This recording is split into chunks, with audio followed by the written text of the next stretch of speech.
അമൃത, ഇപ്പോൾ GCC council, സഹകരണ council, അതായത് ആറ് GCC രാഷ്ട്രങ്ങളുടെ കൂട്ടായ്മയായിട്ടുള്ള GCC സഹകരണ കൗൺസിലിന്റെ പ്രതികരണം ഇപ്പോൾ വന്നിട്ടുണ്ട്. അവർ പറയുന്നത് ഖത്തർ എന്ത് തീരുമാനമെടുത്താലും അതിന്റെ കൂടെ ഞങ്ങളുണ്ട്, അല്ലെങ്കിൽ GCC രാഷ്ട്രങ്ങളുണ്ട് എന്നുള്ളതാണ് പറയുന്നത്. അതുകൊണ്ട് തന്നെ ഖത്തർ ഈ വിഷയത്തിൽ ഇനി എന്ത് നിലപാടെടുക്കും എന്നുള്ളതാണ് ഏറ്റവും പ്രധാനപ്പെട്ട കാര്യം.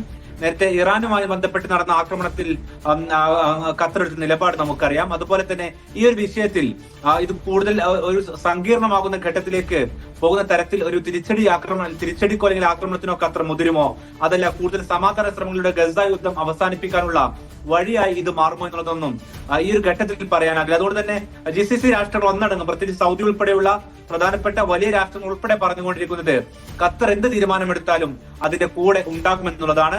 UAE പ്രതികരണം നേരത്തെ വന്നതാണ്. അവർ പറഞ്ഞത് GCC രാഷ്ട്രങ്ങളിലേക്കടക്കം ആക്രമണം നടത്താൻ അല്ലെങ്കിൽ അതിൽ ധൈര്യപ്പെടാൻ ഇസ്രായേൽ തയ്യാറായിരിക്കുന്നു. ഇതൊരു പ്രത്യേക സ്ഥിതിവിശേഷമാണ് എന്നുള്ള പ്രതികരണമാണ് നേരത്തെ UAE നടത്തിയത്.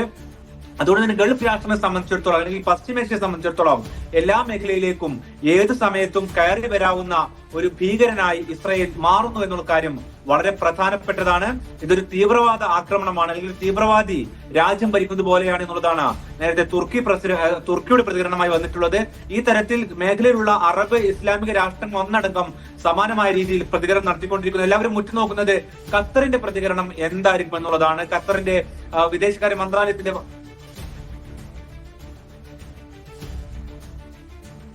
ഖത്തറിനൊപ്പം എന്ന് തന്നെയാണ് GCC കൗൺസിലും ഒക്കെ ഇപ്പോൾ അറിയിച്ചിരിക്കുന്നത്. ഖത്തർ എടുക്കുന്ന ഏത് നടപടിക്കും കൂടെയുണ്ടാകുമെന്നാണ് GCC രാജ്യങ്ങളുടെ കൂട്ടായ്മ അറിയിക്കുന്നത്.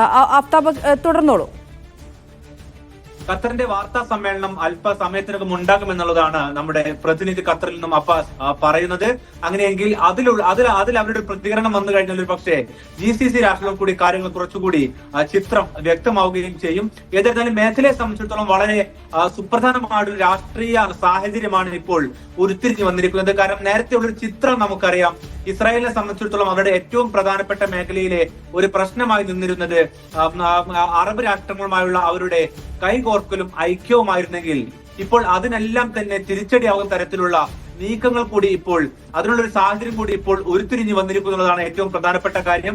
നെതന്യാഹു അദ്ദേഹത്തിന്റെ സ്വന്തം രാഷ്ട്രീയ താല്പര്യം നിലനിർത്തിക്കൊണ്ട് നടത്തുന്ന ഈ നീക്കങ്ങൾ ഒരു പക്ഷേ ഇസ്രായേലിന് ഏതെങ്കിലും തരത്തിൽ അറബ് രാഷ്ട്രങ്ങളുമായി കൂടുതൽ മെച്ചപ്പെട്ട ബന്ധത്തിലേക്ക് പോകുവാനുള്ള വഴി കൂടിയാണ് ഇപ്പോൾ അടക്കാൻ പോകുന്നത്.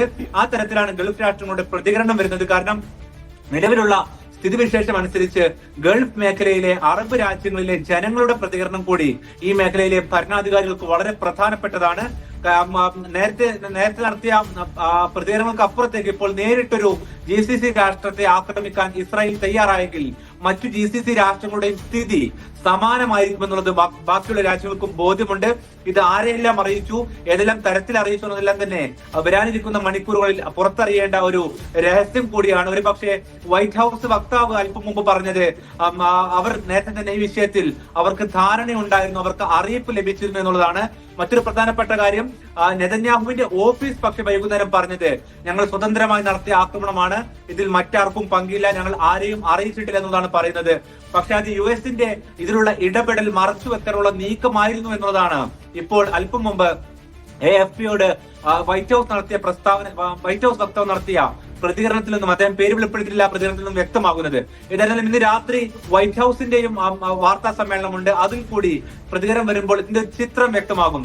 US-നെ സംബന്ധിച്ചിടത്തോളം വളരെ പ്രധാനപ്പെട്ട സ്ഥിതിവിശേഷമാണ് മേഖലയിൽ രൂപപ്പെട്ടു വരുന്നത്. പ്രത്യേകിച്ച് ഗൾഫ് രാഷ്ട്രം ഒന്നടങ്കം ഇന്ത്യ അടക്കമുള്ള രാഷ്ട്രങ്ങളുമായി കൂടുതൽ ഐക്യത്തിലേക്ക് പോകുവാനുള്ള ശ്രമത്തിലാണ്. പ്രധാനപ്പെട്ട കാരണം ട്രംപ് ഉയർത്തിക്കൊണ്ടുവന്ന താരിഫ് ഉൾപ്പെടെയുള്ള വിഷയങ്ങളാണ്.